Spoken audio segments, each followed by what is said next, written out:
예수님의 탄생과 관련된 사람들의 그 영성을 살펴보고 있습니다. 오늘은 시몬의 영성에 대해서 살펴보려고 합니다.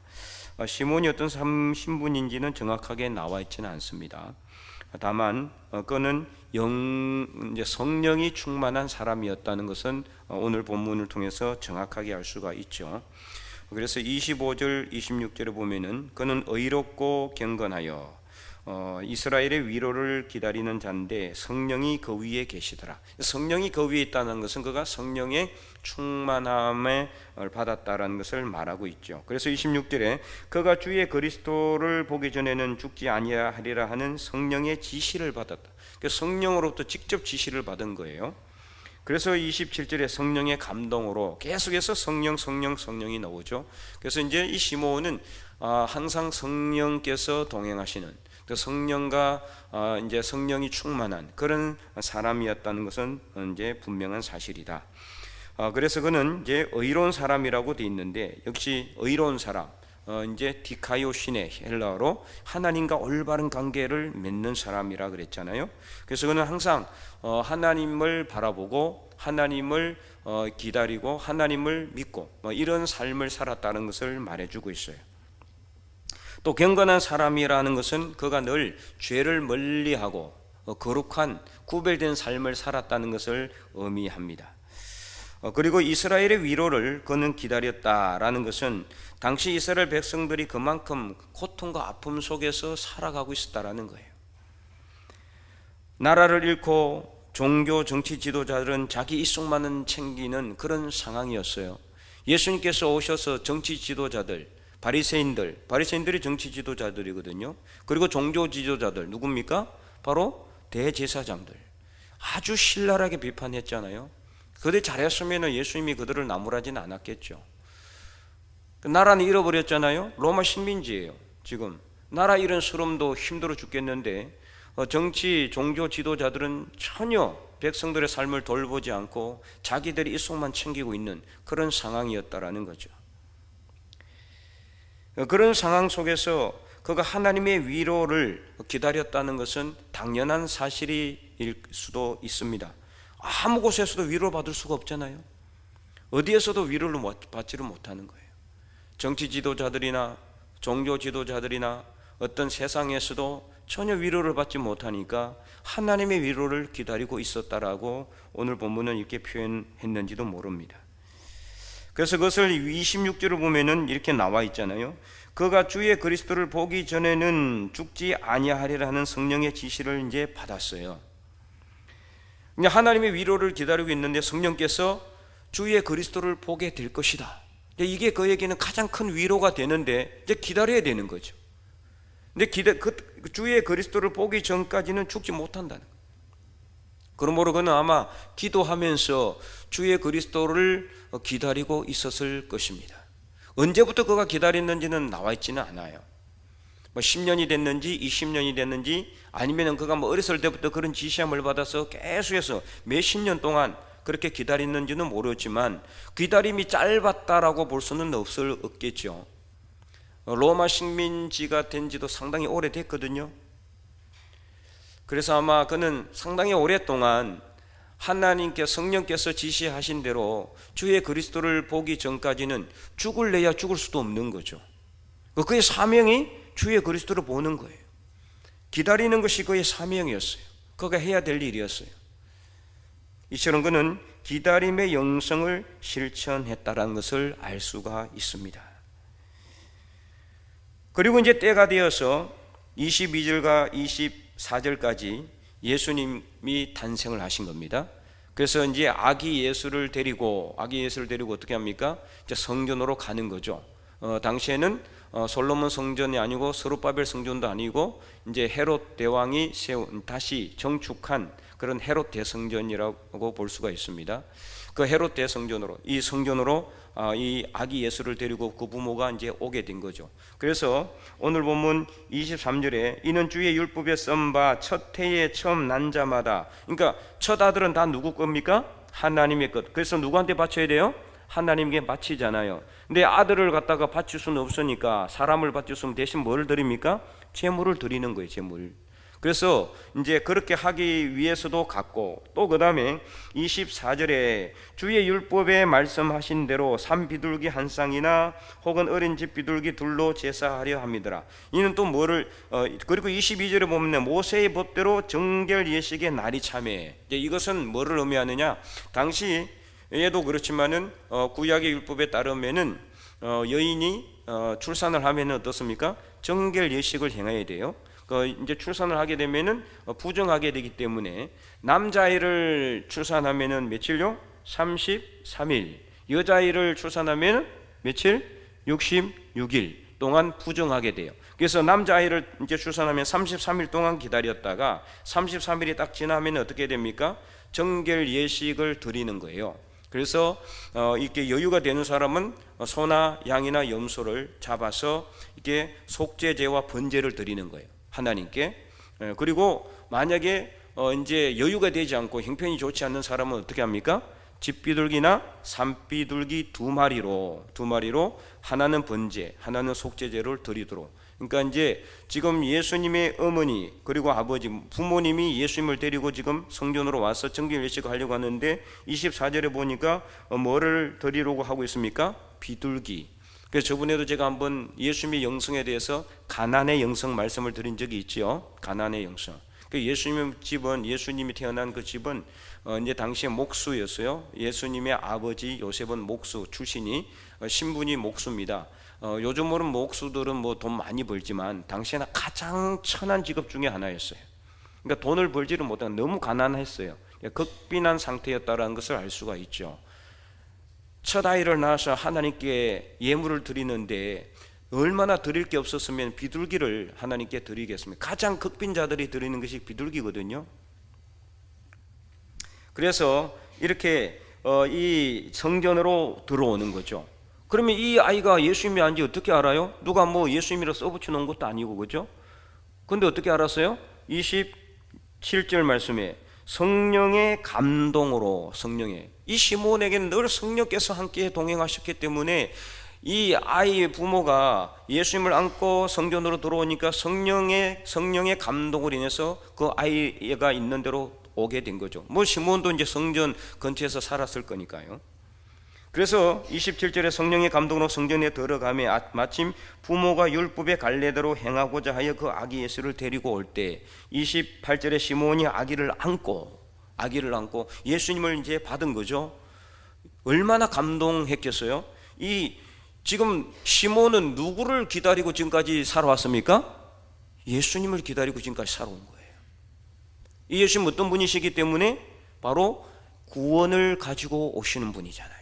구원자로 오셨잖아요. 이러한 예수님이기 때문에 가장 큰 위로가 되는 거죠. 지금 우리나라의 정치적 상황도 힘들고 여러분의 삶도 어렵고 힘들고 어디에 우리가 소망을 둡니까? 예수님이에요. 예수님이 가장 큰 위로입니다. 예수님보다 더 큰 위로는 없어요. 그래서 시몬은 이 위로를 받는 거예요. 그래서 이 아기를 안고 찬송하여 이르되 29절에 주제여 이제는 말씀하신 대로 종을 평안히 놓아주시는도다. 이 말은 뭔 뜻인지, 내가 죽게 되었으니 감사합니다, 이 뜻이에요. 지금까지는 죽고 싶어도 죽을 수가 없었어요. 이게 사명이었기 때문에. 저기서 그가 얼마나 감동했는지, 그가 얼마나 가슴 벅찬 감동을 했는지는 딱 한 단어로 보면 알 수가 있는데 29절에 주제여라는 이 단어입니다. 이 주제여, 이거는 오 주님이시여 이런 뜻이에요. 너무나 감동해서 그가 이렇게 감탄하는 그런 감탄사가 바로 주제여 이런 뜻입니다. 오 나의 주님이시여, 너무나 가슴이 벅찬 그의 기쁨을 지금 표현하고 있죠.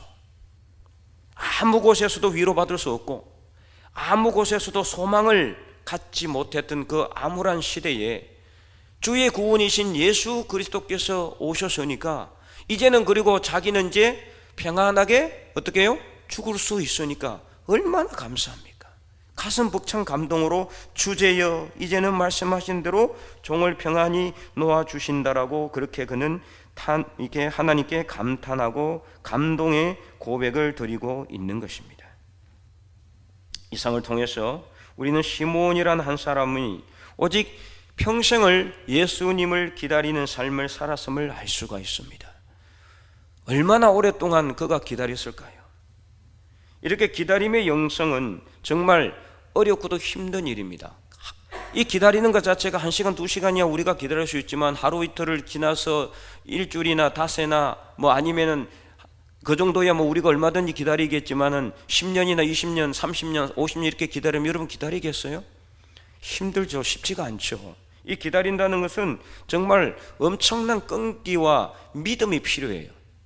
하나님께서 분명히, 성령께서 분명히 주의 그리스도를 보게 될 것이다라고 지시를 하셨고, 그것을 이 시몬이 어떻게 했기에? 믿었기 때문에. 그가 믿지 못했으면은 그는 기다리지 못했을 거예요. 그래서 기다림은 믿음과 연결되는 겁니다. 우리가 하나님께서 우리나라에, 또 우리나라 정치적 상황에, 여러분의 삶의 자리 위에, 가정에, 어디에든 간에 하나님께서 위로를 주실 것을 우리가 믿는다면은 그 하나님을 바라보고 우리가 기다릴 수 있어야 된다는 거죠. 그거는 우리도 기다리는 거예요. 지금 당장 나라가 갑자기 확 그냥 뒤집어져서 하나님의 정의와 공의가 바로 탁 세워지면 좋겠지만은 그것은 그대로 바로 되지가 않잖아요. 항상 보면 어때요? 바로 되는 경우가 그렇게 많지는 않아요. 뭔가 기다린 게 필요한다는 거죠. 그게 바로 믿음이에요. 아브라함도 그랬고요. 수많은 믿음의 선진들이 다 어땠어요? 기다렸습니다. 아브라함은 75세에 하나님의 부르심을 받고 25년 동안이나 기다려 겨우 딱 한 명 이삭을 얻었습니다. 그렇다고 많은 민족들이 거의 25년 지난 후에 그의 눈앞에서 많은 민족들이 태어나서 많은 민족들이 그 눈앞에 보였습니까? 아니거든요. 그는 죽을 때까지도 그 앞에 수많은 민족들이 이렇게 창궐하는 거 보지 못했습니다. 기다린다는 거죠. 이처럼 오늘 우리도 이렇게 가슴 벅찬 성령의 감동과 기쁨과 감사를 위해서는 기다릴 수 있어야 되는 거죠. 믿음을 가지고 기다리는 것, 하나님을 기다리는 것. 그래서 이사야 30장 18절에 보면은 하나님께서 우리를 위하여 기다리신다라고 말씀하셨어요. 하나님께서 기다리시나니 이는 너희에게 뭐를 베풀기 위함이다? 은혜를 베풀려 하기 위함이다. 하나님께서 일어나시리니 너희를 긍휼히 여기려 하십니다. 대저 그래서 하나님을 기다리는 자마다 뭐가 있다? 복이 있다라고 말씀하셨어요. 하나님을 기다리는 자마다 복이 있다. 하나님도 우리를 기다리시는데 우리가 하나님을 기다리지 못하면 안 되는 거죠. 쌍방간에 서로 기다려야 기다림의 시간이 지나야 서로 나누중에 만나는 시간이 있는 것처럼 하나님은 기다리고 계시는데 우리는 기다리지 못하고 계속 안달이 나서 왔다 갔다 하면은 믿음이 떨어지는 겁니다. 그러면 서로 접점이 안 맞아요. 그러니까 하나님께서 우리를 기다리는 것만큼 우리도 하나님을 기다려야 돼.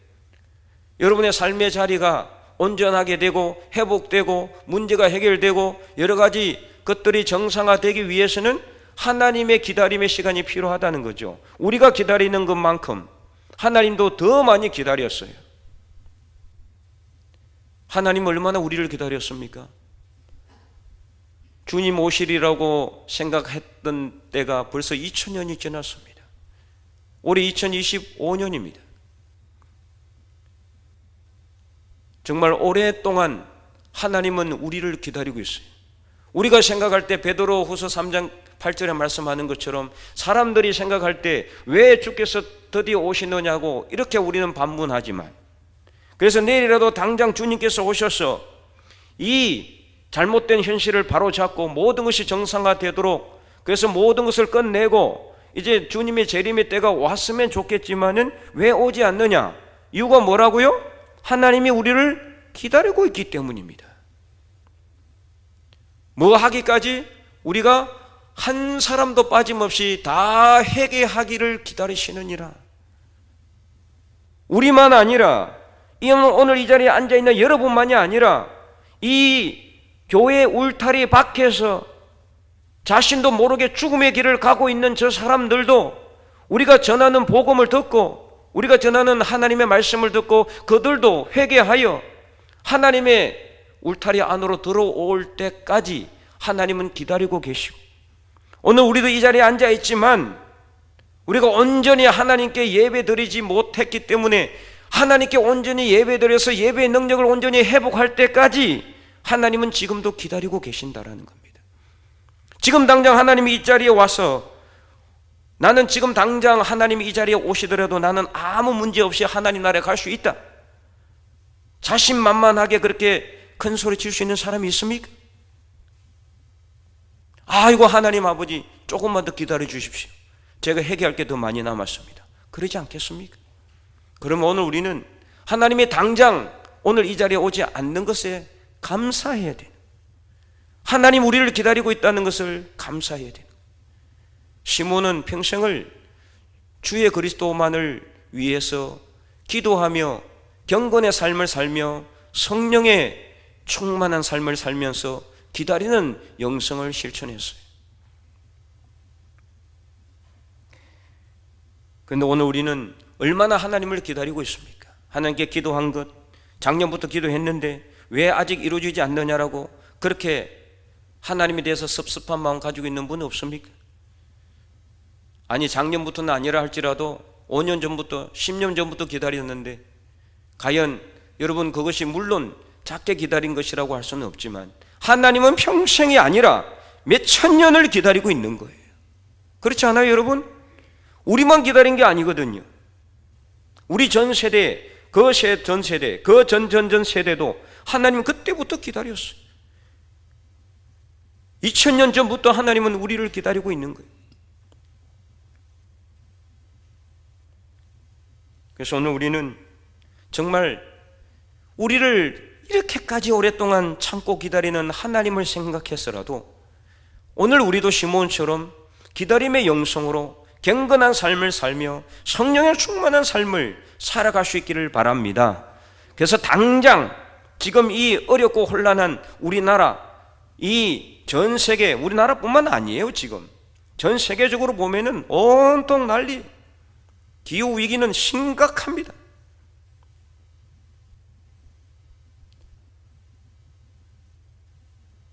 지금 수온이 계속해서 올라가고 있잖아요. 물고기가 안 잡힌다는 거예요. 지금 사실 지금 우리나라에 명태가 없잖아요. 다 러시아에서 수입합니다. 수온이 올라가서 잡히지를 않는 거예요. 끊임없이 이렇게 지구온난화 기후 위기가 되면은 언제 어떤 일이 일어날지 아무도 모르는 그런 상황 속에 우리는 놓여 있습니다. 전 세계적으로도 위기의 상황입니다. 그래서 당장 주님이 오실 것을 기대하고 있지만은 그러나 우리는 주님이 언제 오실지 모르기 때문에 그때까지 우리는 경건한 삶으로 성령 충만한 삶으로 시몬처럼 기다림의 영성을 실천할 수 있기를 바랍니다. 그래서 오늘도 우리는 기다리는 겁니다. 주님 오실 날을, 다시 오실 날을 기다리며 우리는 끝까지 기도하는 겁니다. 예배의 능력을 회복하는 것입니다. 그럴 때 언젠가는 주님 다시 오실 겁니다. 그때는 우리는 아멘 주 예수여 어서 오시옵소서 그렇게 사도 요한처럼 하나님께 감사 기도 드릴 수 있을 겁니다. 그때까지 우리가 기다리며 경건의 삶을 실천하며 성령 충만한 삶을 살아서 하나님께 더 큰 영광 올려드리는 하나님의 거룩한 백성들 될 수 있기를 원하고, 그래서 마침내 우리나라 이 정치적 상황도 하나님께서 만지시고 하나님께서 주관하심으로 인해서 모든 것이 정상화되고 회복되고 우리의 삶도 하나님 앞에 온전하고 형통한 삶이 되어 하나님의 복을 풍성하게 받아 누리는 저와 여러분의 삶이 될 수 있기를 주님의 이름으로 간절히 축원드립니다.